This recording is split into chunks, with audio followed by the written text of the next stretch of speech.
All right, go. All right. Welcome, America, to another episode of Choir Practice. I'm your co-host, Bernie Howells, retired law enforcement, and I'm Kyle, and this is the episode that I didn't think was actually going to happen because originally you were slated to come up in May, and then you had some court stuff to do, and then you were going to come up in June, and you had some court stuff to do, then you were going to come up in July, and I think you just forgot about us and blew us off, and then you were going to be up here last night, and your flights got all screwed up because you were coming from more court stuff. I was waiting for a subpoena to come in so I could blow you off one more time. And smart man. luck did not have it, and so here he is, brother. I'm stoked to have you up. Real quick, we do a couple of shout outs before we get started. Our friends at Warrior 12, huge supporters of the law enforcement community, and usually we talk about the cool shirts and everything that they have, but they also have all sorts of other swag too. So if you're looking for a little gift for law enforcement, give these guys a shout out, Warrior 12. And bro, we like to open up every episode with a word of prayer. Is that cool? Let's do it. All right. Father God, we thank you for helping Vaughn get up here safe and sound. We thank you for all of the men and women that you brought out here for this trip. We ask you to bless their families and keep them safe while they travel. We ask you to use us and this platform that we have to continue to serve the law enforcement community. We ask you to bless our friend Vaughn and all of his team as they continue to fight for law enforcement, to give them a voice and to keep them safe. Ask all this in Jesus' name. Amen. All right, who are you? Well, that was thinking about that on the way here, and I wasn't quite sure how I was going to answer that, but I'll go with the truth. All right, so I'm Vaughn Kliem. I'm the Chief Consulting and Communications Officer at Force Science. For those who don't know Force Science, we are 4 divisions. We have a research division, we have a teaching division, an education curriculum development division, and then my division, which is the consulting division. We are involved in most of the high-profile cases in the U.S., particularly use of force cases, police and civilian cases. What's interesting, and maybe we'll talk a little bit about it, is we don't care which side we're on because our evaluation of cases stays the same. Most people who are familiar with Force Science think we only defend cops. The truth is that we actually see a lot of cases where we don't have any explanation for the quality of force we're seeing. So if it's an excessive force case, we tell our clients that. And then as you imagine, they don't want to put us on the stand. So from a public facing perspective, it looks like all we do is defend cops, but behind the scenes, we have a really big influence on evaluating cases that don't really look well for the police and law enforcement in general.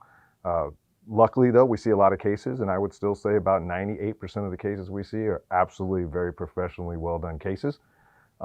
There is a very, very small percentage of cases where we don't have any human performance issues to help explain what they did. We don't have any legal issues to help explain what they did. And then we help them settle those cases or take plea deals. So you've got a heart for law enforcement, which comes presumably from your background.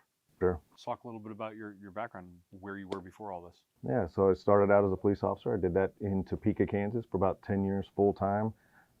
Like a lot of guys, I just ran through the system. I was a patrolman, I was a street supervisor, I ran our defense tactics program. We did de-escalation back in the early 90s.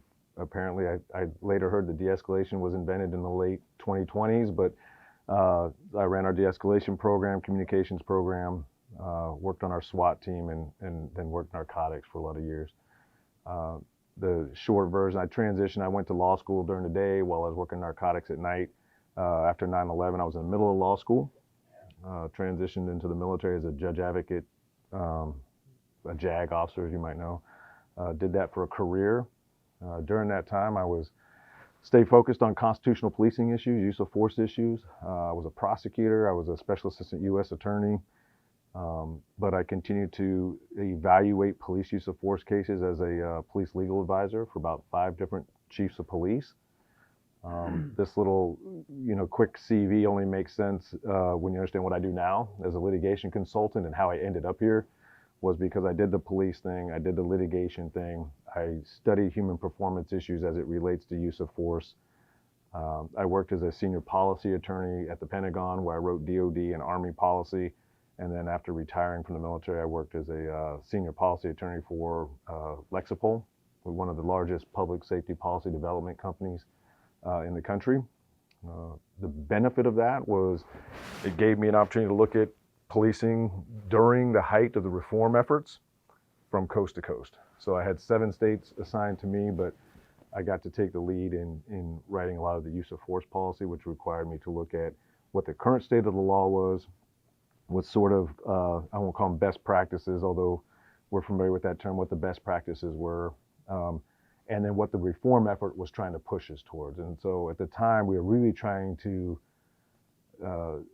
listen carefully to what the reform efforts and the reform proposals were, because we are a profession committed to constant, never-ending improvement.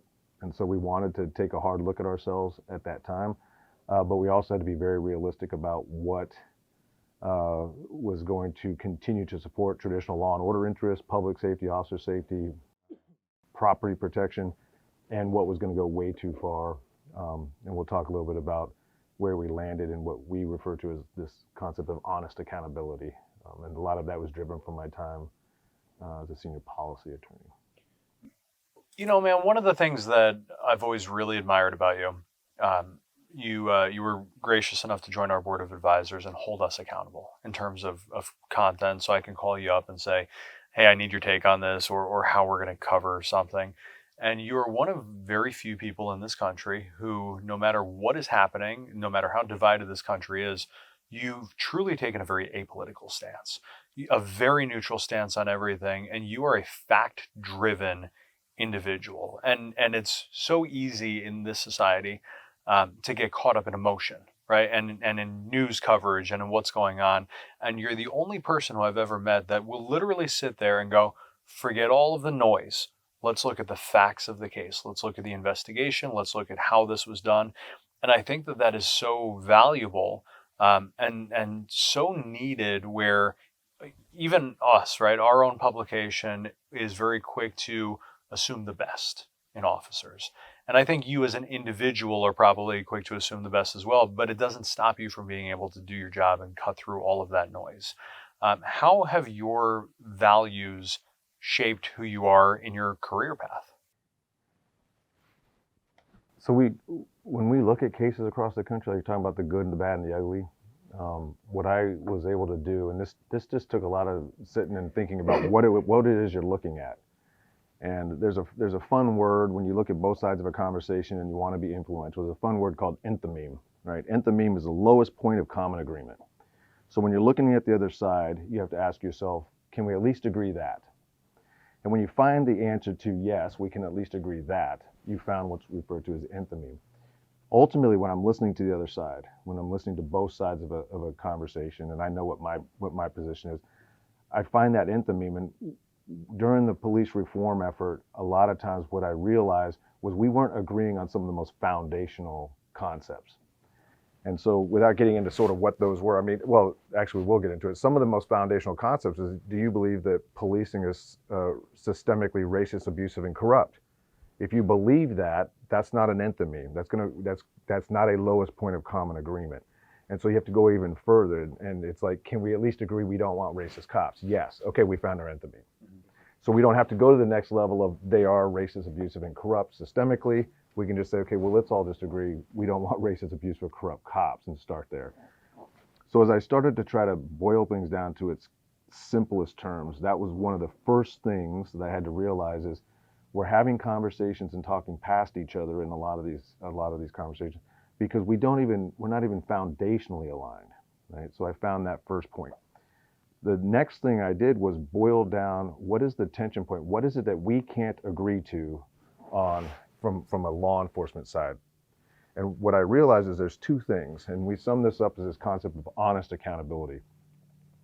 What's fun about this is you hear the term accountability being bantered about from the police reform side, right? From the progressive reform side. We want transparency, accountability, and you go, yeah, that sounds great, but now we have to define our terms, right? So we said, well, do both sides want accountability? And we think, do we find our enthymeme, right? Yes, we both want accountability. Well, hold on.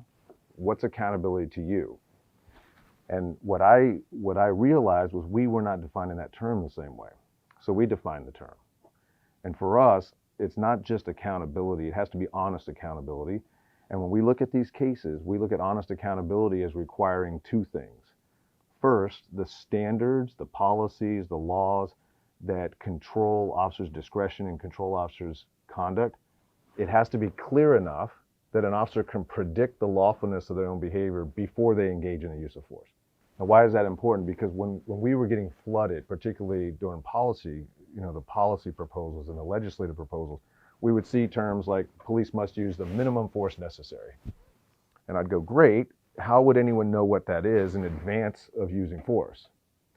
Or they would say police officers must use a force when appropriate.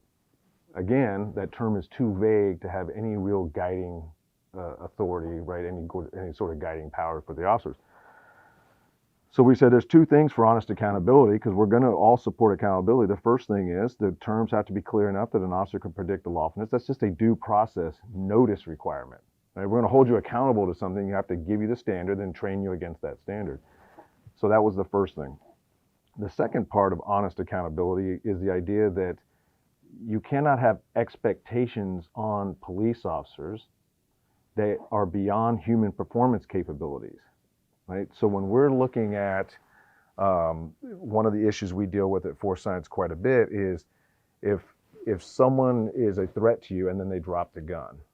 If your expectation is as soon as they drop the gun, the officer stops shooting immediately, that is an expectation that is beyond human performance capabilities.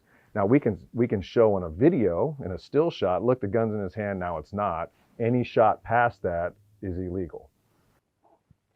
Well, that can only be illegal if any human could instantly stop, right? And so that's one example we look at to say, since humans, when they see a stop signal, take almost a third of a second to recognize a signal, decide to stop and physically stop, what we found is you almost get 2 additional shots every single time once you've decided to stop. And we've tested this with one of our great partners, Vertra, who does a simulator, and they have a highly accurate simulator that we get to play with. And DoD just approved it because of its accuracy for research. So we'll go in there and we'll say, well, okay, let's put a stop sign up there, and you shoot when it's green, and as soon as it turns red, you have to stop. And we'll see consistently 2 additional shots. Now, for people who don't shoot guns, just take your remote control, look for your favorite station, and just keep push. And what's the next thing you have to do? You have to go back to, because you saw your station and you pushed it 2 more times. Mm. And so the concept of not being able to stop instantly is something we are all familiar with. We're just make sure that litigators and those who are holding officers accountable are applying those same human performance standards to officers during those critical incidents. So those are the 2 standards. You asked me a question of how do I maintain our values? I keep things boiled down to those 2 things. Are the standards clear enough that an officer can predict the lawfulness of their own behavior? If not, that's corrupt accountability or unjust accountability. And the second is, do we have expectations that are beyond human performance capabilities? So those 2 standards for us, that's honest accountability. Anything else is at best unjust. And unfortunately, we also see where it's intentionally done, and we just call that corrupt. I'm going to hand it off to you. I'm sure you've got a million experiences from on the road going through your head right now. No, I just want to hear more, because it's fascinating stuff, because, it's a different way of thinking about a lot of stuff. And the average layperson, the police officer, has no idea about this. Right. We think in terms of, okay, Joe's gun, he fired 3 rounds. We just had a case in Connecticut where a trooper fired, I think 7 rounds, 9 rounds. And the prosecutor thought it was cute to, did you stop and assess? Did you stop and assess? Did you stop and assess? Right. The way he tried to play it off was, okay, you fired, shot 1.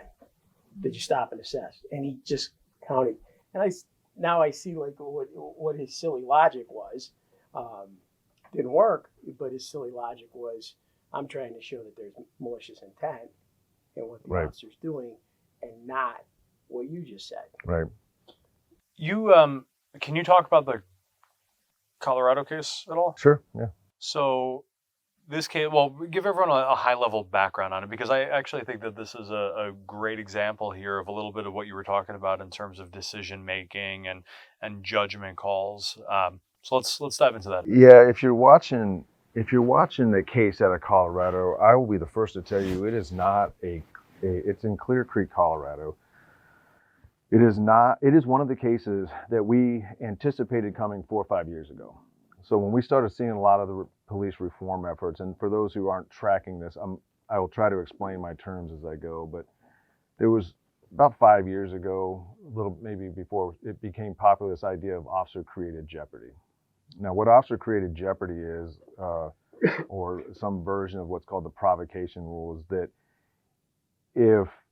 if you can show that the officer did something that increased the risk of a deadly force encounter, then we're going to shift culpability from the suspect who tries to kill the officer to the officer and say, you shouldn't have been standing so close. You should have gone left instead of right. You should have gone fast instead of slow.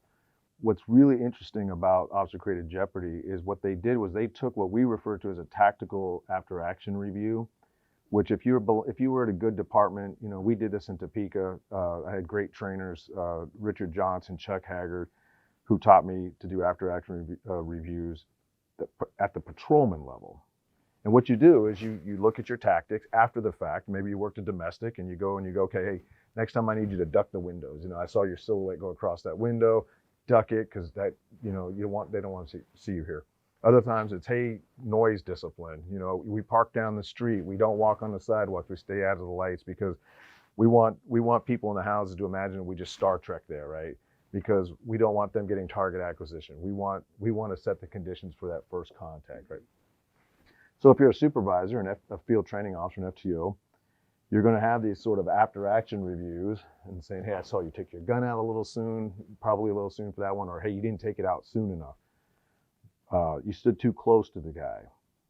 Your tone of voice was a little bit aggressive. Maybe start out a little softer next time. We'll do a little verbal judo, a little communications, de-escalation. All that's happening because it's a culture of constant, never-ending improvement. The people who are advocating for officer-created jeopardy are doing is we can do a tactical after-action review, and if I can find anything that you did that in hindsight was not productive, or in hindsight may have increased the risk to the officers or in future others, we're going to then say it was predictable, it was predictably counterproductive, it was predictable and foreseeable that what you did was going to result in a shooting, that what you did was going to antagonize the guy to a point where he's going to try to murder you, and because it was predictable, we're going to hold you accountable for it, and we're going to say you were reckless, and then you're going to suffer the consequences of that recklessness. The problem with that is we have, under the law, officers are being trained that we don't engage in 20/20 hindsight. We don't look at cases with the benefit of 20/20 hindsight, because then we have outcome bias, we have certainty bias.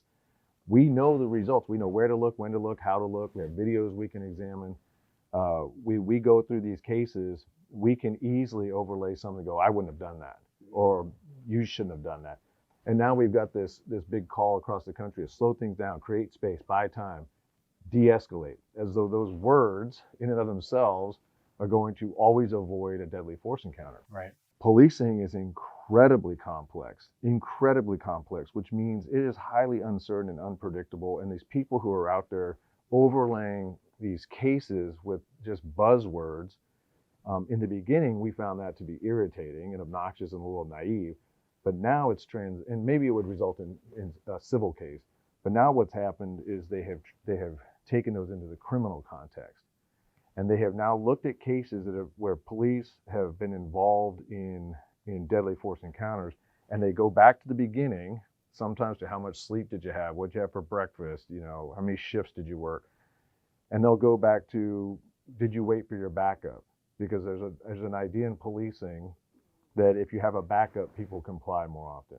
The reality of the street is when I show up to in some cultures and some populations by myself, you're not going to fight me one-on-one. Because if you lose, you get disrespected by your friends, you get disrespected by your family, you've lost all those man points. But if two of us show up, or three of us show up, now you can fight. Right. Because you know you're going to lose, but now you stood up for yours. You're going to have a lot of respect from your friends and family. So when people who are not in law enforcement are like, you should have waited for back. And I'm like, what are you imagining would have happened had I waited for back? Because in your head, you're imagining some outcome. Well, with officer-created jeopardy, they've now taken every tactical decision and they imagine a different outcome and then hold the officer accountable for their imagined outcome. That's a problem. So what we're seeing in Clear Creek, and we started to anticipate that. We started to warn people about this. Like, look, this is going to go so far that we're going to start indicting police officers because they stood too close. We're going to indict police officers because we're going to imagine that their failure to de-escalate, they're using aggressive verbal commands, like alpha commands, direct commands, using bad language, escalated somebody to the point of homicidal rage so that if that person now tries to kill you, you don't get to defend yourself. Clear Creek, to me, in my opinion, is an example of where this has come to a head. In Clear Creek, the evidence shows that the guy in the car, whether he was suffering mental health issues, whether he was under the influence of drugs, isn't clear. But at some point, he tries to stab a police officer. He is not shot until he tries to stab the police officer at least 4 times. It was fast, but we can count 4 different assaults. And then he is shot. Interesting, in that case, he had pulled a knife on the officers. They did not shoot him because he was contained in a car. He had possession of a knife. They did not shoot him. He pulled the knife to prevent them from making entry into the car. He displays the knife. They all sort of back up and draw down. He stays in the car. They do not shoot him because he's contained. They at some point decide they're going to break the window to try to force him out because there's some evidence they were concerned about medical issues. So he starts nodding off. So now they don't know if this guy's got med issues. In fact, for anyone who thinks that they made that up after the fact, they actually called in, hey, he's nodding off. They have an ambulance standing by. So we know that they legitimately were concerned about that. When they break the window, he is not armed at that point. He has access to weapons, but nothing in his hand. They break the window on the passenger side. He grabs a knife, backs them off again. They all back up. Nobody shoots him. The theory of that case is that they escalated this guy so rapidly and so consistently and so aggressively that their escalation or failure to de-escalate caused him to flip into a homicidal rage and try to murder a police officer. They don't then get to respond to that deadly force. So the challenge they're going to have, and they do have, is that nowhere in the country are police officers ever trained that if you witness somebody trying to murder a police officer, trying to stab a police officer, you are required to stand there and watch them do it if that officer put himself too close to be stabbed. So essentially it's like, well, you shouldn't have been that close. That's the theory of the case. Well, the officer shouldn't have been that close, and they should have de-escalated. Now, if we do a tactical after action review, for all my friends watching this, I've had a lot of great conversations. Really talented use of force experts have good conversations about the tactical AR. And because we can talk about de-escalation and tones of voice and, content, voice, other nonverbals, how we speak, pace, pitch, modulation, all those things you learn in communications class. And we could say, well, he just used an aggressive verbal command. I probably wouldn't have done that. Okay, right? This was an hour and 10 minutes that they were negotiating with this guy. And so there was an ebb and flow of direct commands, which some were very effective. Shut the car off, take the keys out, put them on the dash. He does it. And so, okay, that was effective. Maybe I'll try it again. Get out of the car, get out of the car, get out of the effing car. Doesn't work. So that guy backs off, and for the next hour, other officers rotate through trying to negotiate with this guy. But let me start from the end. Does anyone in this room think that those officers were required to stand by and watch this guy stab that other officer and that they had lost their right to defend that officer? And every single one to a person goes, no. Okay, well then it's not guilty. Let's just start there. Yeah. Now we can do a tactical after action review. The problem is this case has taken on a life of its own. There was a big public media campaign against the police. This is all public records now. We've already had a trial. It was a hung jury, thankfully. And so nothing I'm talking about really is privileged or confidential. It's all part of the public record. What is interesting is this officer, after the shooting, was put back to work.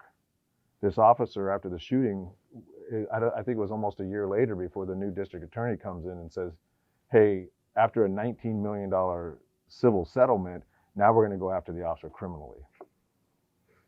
And then made all of the agencies, to my understanding, and this is just my understanding of it, made the agencies involved actually write letters of apology. And I look at that, I go, what do does anyone dispute that the guy tried to stab the officer? And the answer was, in fact, they were disputing that. There's a lot of things about the case that are interesting to me. one of the things that was on the record is when I testified, I said, well, let me back up. Their expert, a guy named Seth Stoughton testifies very frequently against police officers. We know exactly what he's going to say in every case. There's a handful of experts out there. He's a law professor. He was a police officer for a couple of years, but he's a law professor. And when he gets on the stand, we know what he's going to say. He's a big proponent of officer created jeopardy. He'll say things like that tactic was predictably counterproductive. But what was interesting about it is he actually testified. This is their expert. He says, well, let me back up for your audience. When we do an imminent threat analysis, like we want to find out whether this guy posed an imminent threat, because if you're an imminent threat of death or serious bodily injury, typically that's when you're authorized to use deadly force, right? So the way we do that, it's not a legal analysis, but we look at intent, ability, means, and opportunity, right? Does he have probable cause to believe he had the intent, probable cause to believe he had the means, which is a weapon system. It could be your fist, could be a weapon. Ability means you're physically upright and mobile. And then the opportunity means, are you in a position where that weapon system can actually reach you? So a gun obviously is much further, a knife is much closer. Their expert says, because this man in the car said, I'm going to kill all of you, or words to that effect. So we had intent. The question is, would it be reasonable for an officer to believe this guy had the intent to kill? Right. So we don't have to prove it beyond a reasonable doubt out on the street. And we don't expect officers to. So does he have the intent, the ability, the means, the opportunity, or some version of that? Their expert says, well, I'll say a reasonable officer could have believed he had the intent. Well, thanks for that. Okay, there's one. Yeah, Check. a reasonable officer could have believed he had the ability or capability, as he calls it, which is a combination of ability and means. 2, check. Yeah. He says, but no reasonable officer could have believed he had the opportunity to stab this guy. Now, the shooter in this case was shooting over the hood of the car from the passenger side. His arms are actually over the hood of the car into the windshield because he's the cover officer. Okay. The contact officer was the chief or the marshal, the chief who was sitting up on the driver's side negotiating with him. And he's simultaneously trying to hold the door shut because he doesn't want the guy to get out with the knife, but he's also trying to ask him to get out. So back and forth, it's like, I need you to step out of the car. The guy picks up the knife, I need you to stay in the car. The guy puts down the knife, I need to get out of the car. Well, they made a big deal of that. Well, do you want to in or out? And I was like, well, that's not hard. Right. You have the knife, I need you to stay in. If you drop the knife, I need you to get out. Right. So this guy says no reasonable officer could have believed that he had the opportunity to stab him. So we showed in the video where the knife actually comes down and you can see it hits either the taser or the guy's hand, and you see the entire taser lighting system hit on, so he actually hits him. Then you see his arm extended out the window, and the chief is here, and his arm is right here with the knife between both hands. And the question is, would it be reasonable for an officer on the other side who's watching this to believe that he could stab him from that position? Sure. And so they say in their closing arguments, where's this photo, this phantom photo that Mr. Kliem was discussing? Because it doesn't exist. They were still holding this idea that this guy did not have the opportunity.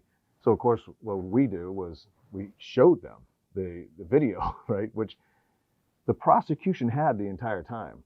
Their own expert had provided them the photos and the videos and the examination, including captions that said,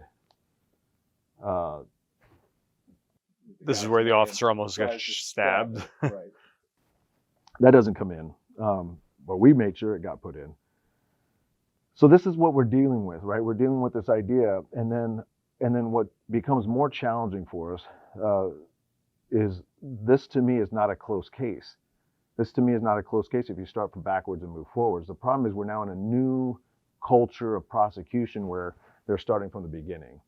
And they're trying to look at every tactical decision and then imagining that but for that tactical decision, this guy would not have tried to kill the officers. So we're going to hold the officers accountable. Now, the officer is facing decades in prison for this. And, a lot of these officers will sit next to me and they're like, I don't know what I did wrong. And you're like, I don't think you did anything wrong, right? Your training was consistent with policy. It's consistent with law. It's our system.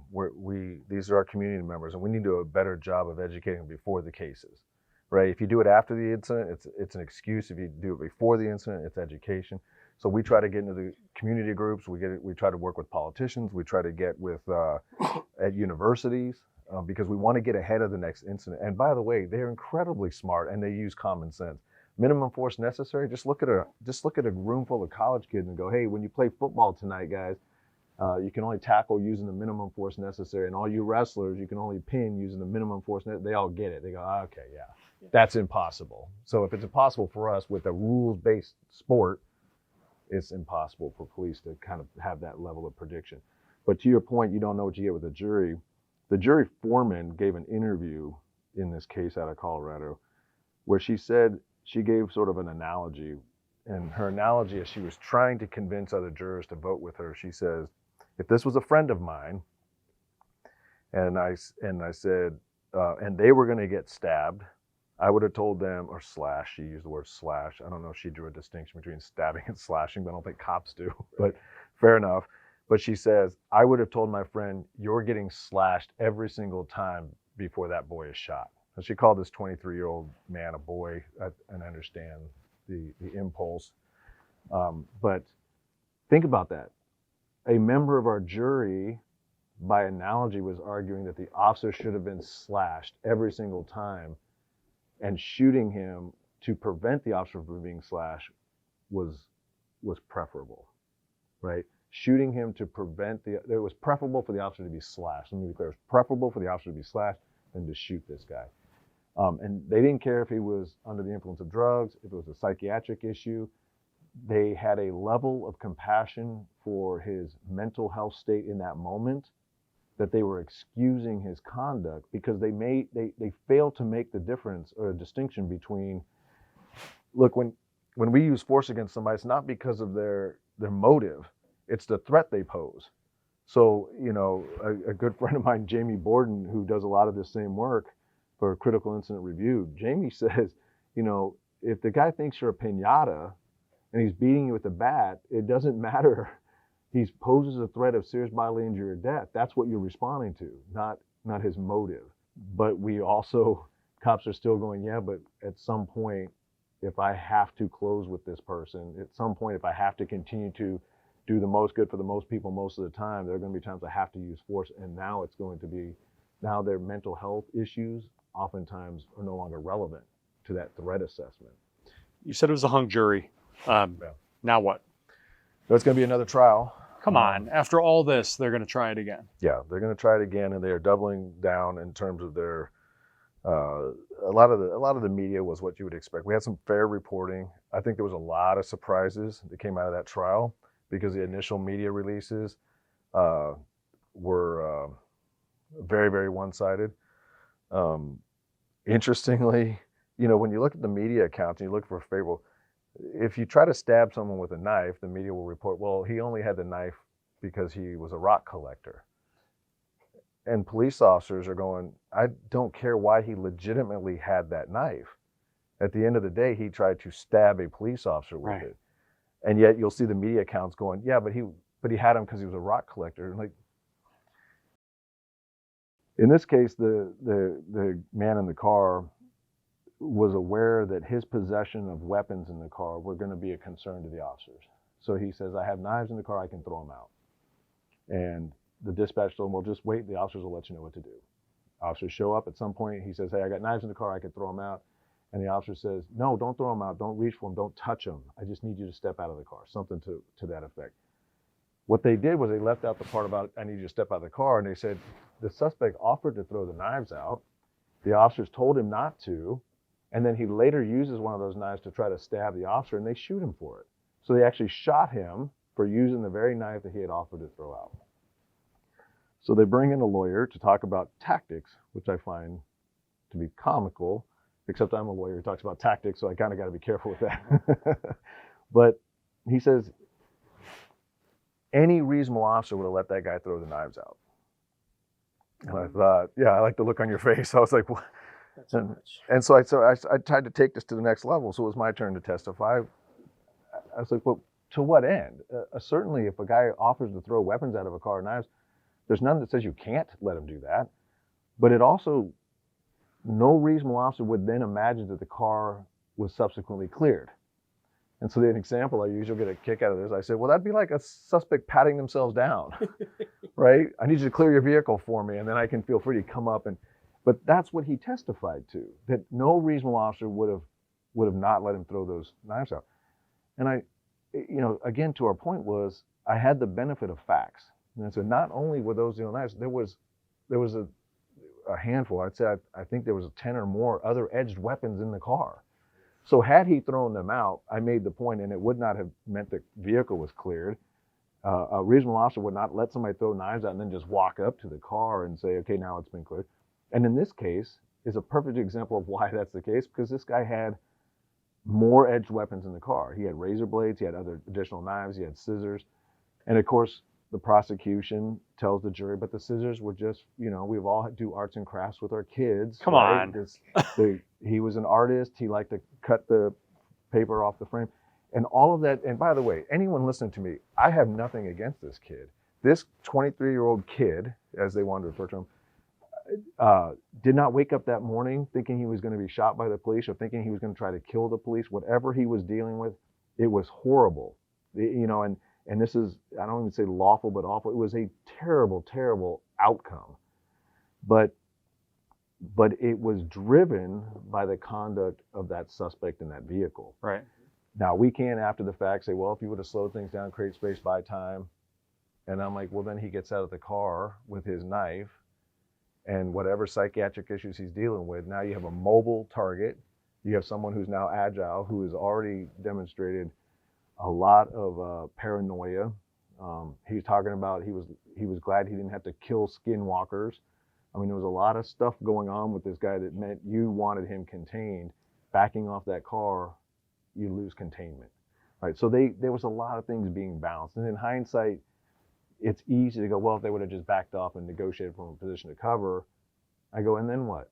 Or you could have used OC spray. Instead of breaking the window, just spray OC. And I go, and then what? Because one of the things they're not thinking about in this case was after he got shot, the kid got shot, he starts stabbing himself, right? He was in such mental distress, whatever psychiatric issues he was dealing with, whether they were drug-induced or organic to him, the evidence was not clear on that.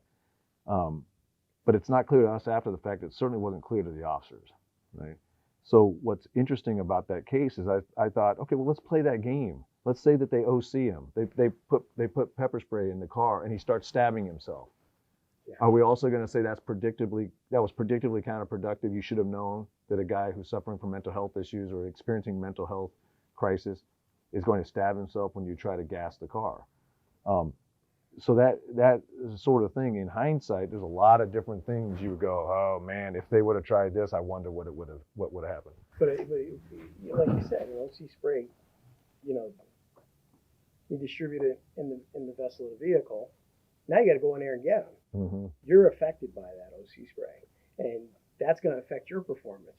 Because now all of a sudden you go in, you're like, your eyes are starting to shut down, you're starting to water, you're starting to do those things. And the other argument I would say is, you said, hey, I didn't get up in the morning and plan this. Well, police officers don't get up in the morning and put their gun belt on. I utilize that same analogy when I teach. Yeah. When you got up this morning, did you put your gun belt on, hoping that the last thing that you'll ever have to do is utilize your gun today? Yeah.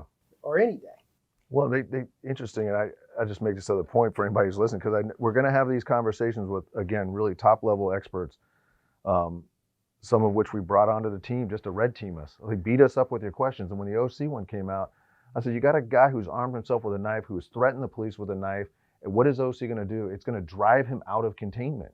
Yep. So it's not going to incapacitate him. It may blur his eyes a little bit, depending on how much he gets. But now let's say he gets out of that car to escape the OC, and now he's armed, and now he's mobile, and again, your backstop's constantly shifting. You got crossfire issues. You got all those other tactical considerations because you not just allowed him out of containment, you drove him out of containment, right? So these are again, people might have great arguments for why that made sense in an open air environment. If you're in a field and you can contain, or you can sort of prevent your crossfire and keep your responsive forces on one side and let him run into the field if he wants to run, fine. That's not the circumstances they had here. Von, I've got one hope that comes out of this. I'm hoping you can educate people on what qualified immunity is and is not, because I was watching a journalist interview former President Trump, and they were having a conversation about qualified immunity and what the future holds and everything. And even in that interview was incorrect information. And so I think that this is a great opportunity, because you talk about educating the public and educating jurors before they become jurors. So let's set the record straight on what qualified immunity is and is not, please. Sure. Yeah. So qualified immunity applies in civil cases, not criminal cases. That's the first thing. And we're going to come back to criminal in a second. Qualified immunity is it's the protection for law enforcement officers that the courts recognize that because you're engaged in tense, uncertain, rapidly evolving circumstances, that we're not going to subject every one of your discretionary decisions to litigation. And so they put a protection on the front end. They basically said this through a qualified immunity, they said, we will only hold you to account civilly if your excessive use of force was obvious or would have been obvious to any reasonable officer. And what they say by obvious means beyond debate. So the fact that courts are debating and officers are debating and agencies are debating actually puts you neatly in the bucket of qualified immunity. When you get qualified immunity, it means you don't even stand trial. So the idea of qualified immunity was, I say a tip of the hat, it was more than that. It was a very much necessary protection for the discretionary functions that law enforcement officers are having to make in those split seconds. And so the standard, to boil it down again, the standard for qualified immunity is, unless that excessive use of force or the other, whatever the constitutional violation is, we'll talk force here for a second because it doesn't have to be just excessive force, but in an excessive use of force case, the violation has to be obvious and to be beyond debate such that any reasonable officer would have noticed that, would have known that it was excessive. That's qualified immunity. That keeps you out of civil court, ideally. But that's it. That's what you're looking at from a qualified immunity standpoint. Now, to your question, I think that what people are afraid of when we talk about immunity, right? Not qualified immunity as it's traditionally understood, but when we start having this talk about cops are going to get immunity, naturally you have people who aren't familiar with these issues start going, well, so cops can just go abuse people and we can't do anything about it. Well, that should never be our end state, right? But our end state needs to be something closer to a system that continues to respect and recognize that the police officer's job in those tense, uncertain, rapidly evolving, it's unpredictable. It's uncertain. It's threat assessments and responses are educated guesses by perfectly imperfect humans. You cannot have a system that expects, again, that has expectations beyond human performance capabilities, and that criminalizes discretionary functions and discretionary decision making. So let's boil this down super, super simple in a scenario here, right? Because I think it's a spectacular explanation and overview and definition. But I like to speak to kind of the lowest common denominator of understanding for people as to how this works. So I'm a white officer. He's a black guy, right? He comes up to me and he starts yelling at me and mouthing off to me. And I pull out my gun and I shoot him. Qualified immunity protect me? Under those facts, I would hope not. Yeah. So generally speaking, would not, right? It's not going to protect an idiot cop from doing something blatantly stupid. He doesn't have any weapons. There's no physical threat. He's yelling at me. It is a criminal action, very clearly in this case. Same scenario, right? But he's not the bad guy. He just happens to be over there. You're a bad guy. You are running at me with a knife. I think that my life is in imminent danger. I go to shoot you and I miss and I hit him instead. Qualified immunity protection? Likely. Because lack of intentionality, lack of intentionality. Those are the kind of cases where you almost always see some civil settlement, like you want to do something to make that right. The question is what happens to the individual officer, right? And so you look at what they'll start to argue is sort of negligence, and you should have known your backstop. Now you're getting into something that's really interesting for us, because when you look at typical range, like firearms ranges, where they say always know your backstop, and positively ID your target and that which lies beyond, right? Always know your backstop. Others have said you have to know where everybody's at, right? You got to avoid crossfire. And then we come in and go, well, but could any human do that? In the middle of a critical incident when you're focused on your front sight, are you able to see the gorilla in the room? You guys all know the gorilla in the basketball? Yeah, right? So your focus of attention matters. And we've had prosecutors even recently say, well, you're required, and they'll have a firearms trainer, like, aren't you required? What are the 5 basic range safeties? Or, and they'll say, yeah, know your target and what lies beyond, and always know your backstop and all this stuff. Well, what if your backstop's mobile? What if the guy is moving? What if the people who you got positive location or positive ID and you start to move and you're thinking he's staying put, but he's moving as well? Like, your focus of attention matters, right? And I don't know if it's your front sight focus that is preventing you from also attending to your environment, or if it's your focus on performance, because we focus on evaluating, right? We have what we call external broad, where we're evaluating the scene, we're looking around, we're picking up relevant pieces of information to help us make a decision as to where I want to be tactically. And then we go external narrow, which is my front sight. I can't be narrow and broad, right? And if I start to worry about what's happening, like, I don't want to be here, I don't want to be here, how did I get here? I knew I shouldn't have stopped this car. That's internal focus of attention. We're not going to be particularly internally focused and externally focused.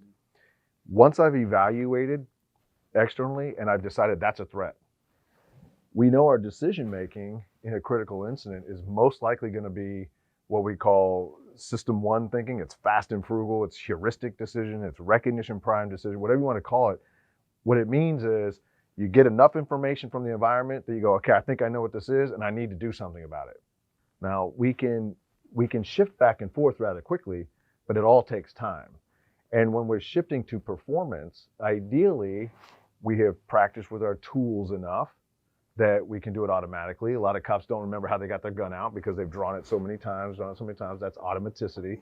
When you engage in a skill at a level of automaticity, it clears up your cognitive load, right? So you can focus again on your performance. Maybe it's your front sight focus. Maybe you can continue to focus externally as you're coming up before you even have to get on that site, right? So we have to consider human performance issues even against our own industry rules, right? Because I got to sit up there and they'll have all these firearms instructors who recite the rules, and I go, well, yes, that sounds good. It briefs really well, but now let's look at the reality of human performance. Well, and it's also worth pointing out that when you're reviewing body cam or dash cam footage after, everything is in focus, everything is in frame, and that's not the case when you're focused on your sights. I mean, if I'm looking at just here right now, everything else is blurred and out of focus, but if I'm looking at this body cam footage after, I can see everything. It's a different perspective on it. Yeah, let me take that time to make a plug here too, because I think it's important. You guys got a lot of people watching this. We have Force Science News, right? So you go forcescience.com, there's a tab Force Science News. I'm the executive editor of Force Science News. What we're doing at Force Science News, I'm going to come back to what you're talking about. We look across, what Force Science does is we look across multiple disciplines of scientific researchers, and we don't care if it's traffic researchers, NASA researchers, office, ergonomics, we don't care. We're going to look at multiple disciplines. Sports is a big one. And we go, human performance is being studied in all these disciplines. Do any of those human performance, whether it's cognition, perception, vision, physical movement performance, does any of that apply to a cop? Does any of that apply to a civilian in a critical incident? If it does, let's take those findings and let's translate it to the industry. And so Force Science News is one of the vehicles where we get to take all these all these studies and translate those findings to the industry so the industry can operationalize them, right? So the research is irrelevant if it can't be operationalized. So Force Science News, a lot of these discussions, everything we're talking about, there is an article or 2 or 3 or 10 over the last 15 years. I think we're up to 400 and something articles now. If you look at those articles, all these topics are addressed. We just did a study in partnership with Mesa, Arizona, Mesa PD, where we put a body cam on the officers and we put eye trackers on the officers. And what we were able to show is precisely where the officer was looking. Now, why that's important is if you hold your thumb up, basically it's 2 to 5 degrees of visual angle. That's your focal vision. That's what you can see clearly. To your point, it's not the 4 corners of the monitor or the monitor, right? in court. It's huge. And we let the juries imagine that the officers were able to see all of this very clearly. I want to put like a 2 to 5 degree visual, like clear light on that camera, so that any place they look, that's all they got to see. But so far, we haven't been able to do that. We can do it in class. We're not allowed to do it in court. But the point is, when we did that study, officers went through a simulated critical incident. And you can see clearly now, and I think this is the first study of its kind, you can see clearly that what the body camera captured and what the officer's looking at. If your body camera is looking at the steering wheel and you're sitting there, but the officer can look through the entire windshield. When the officer's standing there and he puts he hits that isosceles, right? He punches it out with his nice isosceles stance. His arms will cover the body cam, but his eyes are seeing everything clearly. And this becomes important. If he turns his head to the left or she turns her head to the right, and we have evidence of this now, body camera is not picking up any of what the officer's seeing. So we have two things happening. We have a body cam that is picking up light, right? That's all it's doing. It's recording light. But you have a body cam that's video recording a scene. And we want to imagine as investigators, that's what the officer knew. Now let's judge their decision making based on that available information. But what we know is we cannot infer that the officer saw any of that. And yet that's what we have, right? Similarly, with the eye tracker, when they turn their head to the right, we know there's two things happening. Something is happening on that body camera that the officer's not seeing at all. So there's two things. We cannot infer that they saw it, but there's probably stuff on there that they missed. And there's stuff that they saw that's not on there, and there's stuff that's on there they didn't see, is the point. We as investigators, however, and community members and politicians and educators, police executives, we watch that body cam because it's what we have. And so then we go through and we imagine everything's clear on the body camera. Oh, look, he clearly dropped the gun. I could see it, right? And we forget, and everyone knows this, if you've ever driven a car with a backup camera at night, if you look behind you, it's pitch black. Put that backup camera on. Do we look behind us? No, we look at the camera. Why? Because it lights up. So it is seeing a scene that is more illuminated than what the human eye is able to see. That's the same thing with your body cameras. You can never, ever, ever use a video as a proxy for the officer's experience. Officers are not witnessing these events. Officers are experiencing these events. Their focus of attention matters. Their level of their emotional arousal state matters. Where they're looking matters. And when we're watching a video in an air-conditioned room, Dr. Mark Green, a vision, perception, cognition, decision-making expert who focuses mainly, spent his career doing traffic accidents or traffic reconstruction issues, testifies for police too, or in police cases, and says one of the things he wants to consistently highlight, even more than the things we're interested in that we want him to highlight, he's like, the officer engaged in that critical incident at that moment was going through system one, fast and frugal decision making. Every time you evaluate that case, every time you have that video up, you are in system two, slow, critical decision or rational decision making in your air conditioned room, calm, and you will suffer no consequences for being wrong. Shameless plug time, man. How can people learn more about your organization, you, support the cause? What this show's yours. Got training coming up too, right? Well, we always have training. So if you go to forcescience.com, check out our courses. We have a certification course, which is a 3.5-day hybrid course now, which covers a lot of these topics. It's sort of it's the most basic investigators course. And we have that course. We have a foundations course, which is a 1 or 2 day foundations course, which touches these issues as well. We do realistic de-escalation training, which is critical because we will not let students divorce tactics from communications, right? A lot of programs highlight communications. The police know you can't separate the two, and so we make sure we continue to highlight that. So go forcescience.com, please look us up. The consultant division, if you have a case and you want us to take a look at it, there's a consulting button, pop that in, you'll get a pre-consult, it's free. You'll get on our calendar, I'll sit and chat with you and talk a little bit about your case.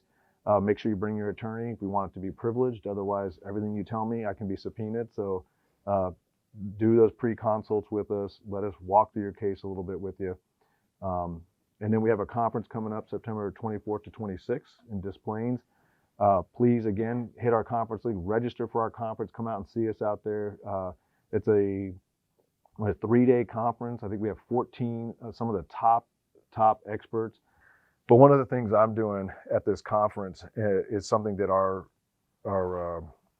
subscribers had asked us to do, which is you guys teach us a lot of things in class, right? And you write your newsline articles and tell us a lot of things. Are these arguments being bought in court? Because as you can imagine, one of the things, we don't like to get political, but so much of policing is political right now. I'll say this: the New York Times doesn't like us. The LA Times doesn't like us because when they were looking at holding officers accountable, they knew we were going to get in the way and we were only going to demand honest accountability. So if they had created a narrative and they drove that narrative and then we got involved and diverted that narrative and actually made people look at the facts and actually made them look at human performance issues, what we found out is they weren't happy about that. And so the response is, they'll write hit pieces about us. And, if some of these organizations are writing hit pieces about you, you are over the target. You are doing good work. And so part of that was you get this idea of, force science is just pseudoscience. They're extending their application beyond what the science will allow for. And so I will put this out there. If there are any force science findings, anything we teach that there is other research that is inconsistent with, please let me know and we will pull it off. We'll pull it out of our training. We'll pull it off our website. That has been an open invitation to every expert that has ever testified against us, and we have not had one person yet demonstrate to us where any of our findings have been contradicted by other research. People don't know that. They're like, well, didn't the New York Times write a bad article about you? And we go, yeah, they did. And here was our response to that. If we're wrong, show us where we're wrong, and we will be happy to change, because we are all about honest accountability, and we are not going to drive false narratives. So I go back to the point, what our clients were saying was, and our subscribers were saying was, okay, you're teaching us stuff, you have your critics out there, how is this stuff being received in court? And so they want to hear feedback. So when we talk about these high profile cases, once, it doesn't have to be us. I will say that clearly. We have a role in educating juries and educating judges and educating the prosecutors. We worked with the most progressive prosecutors in the country, and we have gotten great outcomes on behalf of truth, right? We have worked with defense, we work with prosecution, we work with civil, we work with criminal. All we're doing is educating them on the reality of human performance during critical incidents, and then we let them evaluate their cases. Our subscribers said we need that feedback, because no matter what you tell us in class, no matter what your articles say, if you guys are not being successful in court, if you're not being persuasive to your community, if you're not being persuasive to your politicians, if you're not persuading juries and judges, then this is for nothing. So my piece is a big feedback loop. So I'm going to be talking at the conference about one of our big cases, the case out of Atlanta where the Wendy's burned down. Mm-hmm. Officer Rolfe's case. People know it as the Rayshard Brooks case, but he unfortunately he was the man who was shot in that case. We had a very successful outcome in that case, and I mean successful only that we were able to inject truth into that narrative. Yeah. The outcome of whether it was conviction or not a conviction is not how we judge success. We judge success by were we able to advance the reality of human performance into the decision-making process, and if we are, overwhelmingly it benefits police officers and civilians who are involved in critical incidents. So this year at the conference, we'll be presenting on that case and giving kind of feedback, which is what our audience has been asking for. We're going to try to do that as often as we can when our clients will open up those books. Awesome. And when is the conference again, and where? I think I said September 24th and 26th. It's in Des Plaines, Illinois, just outside of Chicago. I think it's about 15 minutes from the Chicago O'Hare Airport. Awesome. 14 top experts coming out there. Some of them I'm really excited about seeing. I work for an organization when we all sit down, we're all taking notes, listening to each other. It's unlike when you and I talk, we're always like, oh, geez, okay. That's a great way to end it. Let's end it that way. Man, I'm so glad you came out. Brother, love you, man. Thank you for being here. Thank you for all the work that you and your organization are doing to support truth above and beyond everything else. Very grateful. Parting thoughts? And that's the point. It's truth. This isn't one-sided. This is just getting to the truth. And that's very hard to do in today's technology, like you said, with the body cameras and things like that. It's very difficult. So I love what you're doing. I love how you're taking all those things into account, because the average person probably goes to court. A lot of officers, a lot of people in life have gotten in trouble because, oh, this is the video. This is what happened. Not so fast. Right. Not so fast. And, you know, hopefully one day, I love body cameras. I think they're great in a lot of incidents, but somehow, some way, eventually, we'll never get it right. But when it's up here a little bit more, so we can see what really is going on when the officer moves their head, when they move their body, that's a big change from, like you said, standing here and you turn your head this way and all of a sudden you turn and somebody's coming on you. Right. Yeah, absolutely. So thank you so much for your service, obviously, both military, law enforcement, and now what you're doing too. Awesome. Perfect. Thank you, Jason. Guys, thank you all for watching. Thanks for hitting that share button. God bless you all, and God bless America.